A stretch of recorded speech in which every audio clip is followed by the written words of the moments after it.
Hello, my friends. Good evening, and allow me to take a few minutes of your time for this debriefing and sharing. And if you like, I would like to invite you to visit my YouTube channel. The title of my YouTube channel is The Contemporary World by Dr. Herbert B. Rosana. And please don't forget to click the subscribe button. And if you like my video, you can also click the like icon. And in that channel, you will also find some of my other videos which I have posted, and they range from a variety of topics, especially about university life, especially Bicol University, and also sharing of wisdom and things of common interests. And this morning, I was thankful this morning that finally the sun shone. And because for almost 2 months, we have this gloomy weather and constant rain. And sometimes this kind of weather, of gloomy weather, can create some form of anxiety in us. So our bodies react to this in a more automatic way. That's why sometimes we feel anxious, and maybe perhaps not only because of the weather, because there are also certain circumstances related to our environment, especially our work environment, stressful work, stressful relationship, and people who are not helping you, and people who are creating trouble for you. So this can always create anxiety, a certain level of anxiety. And for the past few days, that was how I felt. But I always keep my cool, and I'm always reminded of the things that are good. Okay.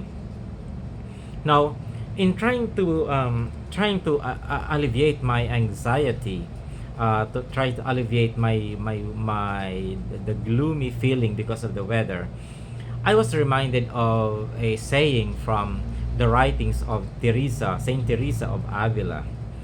And this saying is meaningful to me because when I was in college, 4 decades ago, this served as my inspiration when I was a young man studying philosophy, um, and also studying theodicy. And I was looking for books on mysticism. And I came across the writings of Teresa of Avila and Saint John of the Cross.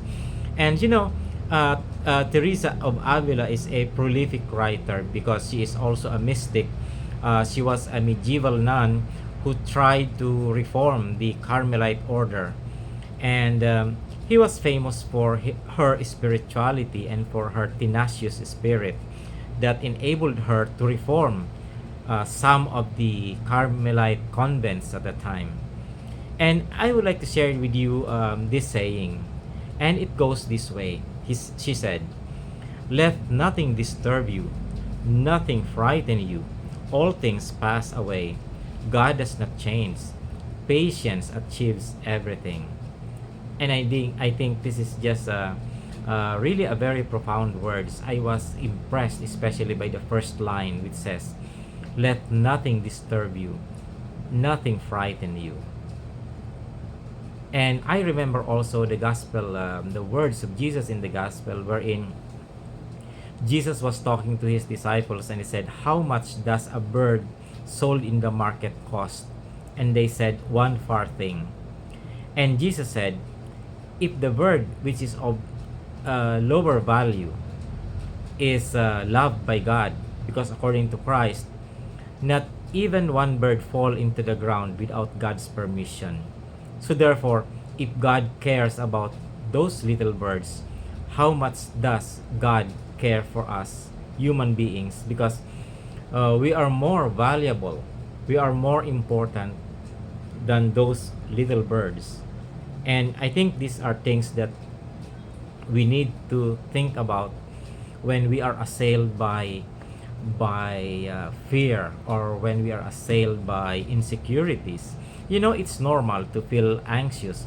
It feels normal to be sad. These are valid human emotions, but sometimes we need to manage this so that we will be able to maintain our sense of well-being, you know.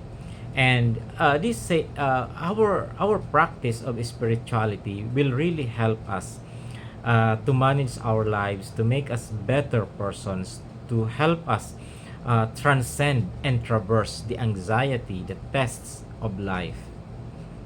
Because life is not a bed of roses. Life is meant to be lived, but living this kind of life is actually a challenge. That's why when I go home, when I go to my house, I always look at that icon of Jesus Christ, of the divine mercy, and I read the inscription at the bottom of the icon. It says, Jesus, I trust in you. And I think that is really the meaning of trusting. That whatever happens to us, that whatever befalls us, Christ is always there. That we trust in Jesus, and He meant good for all of us. So see, if God can care for these little birds, if God is concerned about the life of this little bird, how much more will He be concerned for us, human beings? We are more valuable than birds because we have a soul that was redeemed by the blood of Christ. The Son of God, the Son of Man, offered Himself on the cross and suffered the death and condemnation in order to repay our sin, so that He may obtain our redemption, so that we may be restored to paradise. I think these are the things that will carry us through if we keep this in our heart. Let us be the light of this world. Let us be the salt of the earth. Let us give light in this darkened world. Let us give flavor to this world that has lost flavor anymore because of sin, because of transgression. And God's will is sweeter than any form of human success. Remember what Saint Teresa said, all things will pass away. So we don't have to cling to this physical world, to this physical, the wealth that we have, but we must seek the heavenly wealth, which is only found in Jesus Christ. So thank you, my friends, and I hope you had a nice evening, and see you tomorrow, or see you again the next time that we see again. Bye-bye.